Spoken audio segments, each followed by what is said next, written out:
If you work with the man, the myth, the legend, Jonathan Ferguson for long enough, some of his habits will rub off on you. I'll be streaming multiple times a week, so if you want to be part of future streams, make sure you come on over or use the link in the description. 5x5 is that...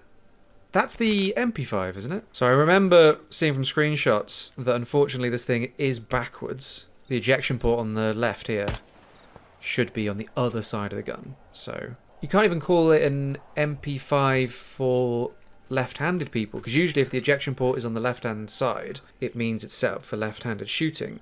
But the charging handle is still on the right. So if you'd shoot in that way, you'd reinsert a magazine and then have to sort of...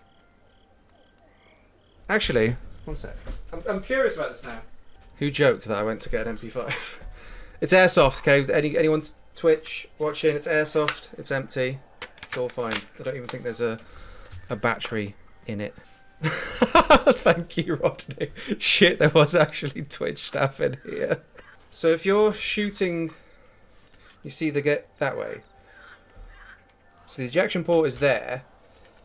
When the real thing, it would be there. But if you're shooting this way with a left-handed one, because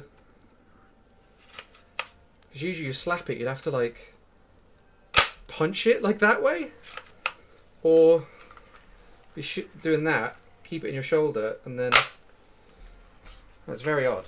Casually walks off to grab an MP5. I mean, it's not a real one. If I was Jonathan Ferguson, it would be, but you know, ifs and buts and all that.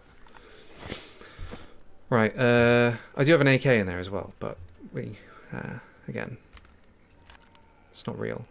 None of this is real. This is another video game thing that's common with the MP5. So you see the iron sight. So you see how it's like got a gap in the middle? Again, this is an airsoft one that is unloaded. But what it should be is a full ring. And you see the rear sight here. It's super common in games to cut that and cut this, because if you imagine it's really obstructive for like a sight picture, and it just makes it really irritating when you're, you know, if you imagine all that's there, it just makes it that little bit more annoying to in game than obviously in reality. It's a whole different kettle of fish. But it's crazy how just that little bit of metal at the top can make the player experience so much different, because basically you'd barely be able to see anything really, and it just makes it that bit more frustrating. So it's one of those things that's like, you know, it's not realistic, but I can definitely see why they've changed it for a video game version.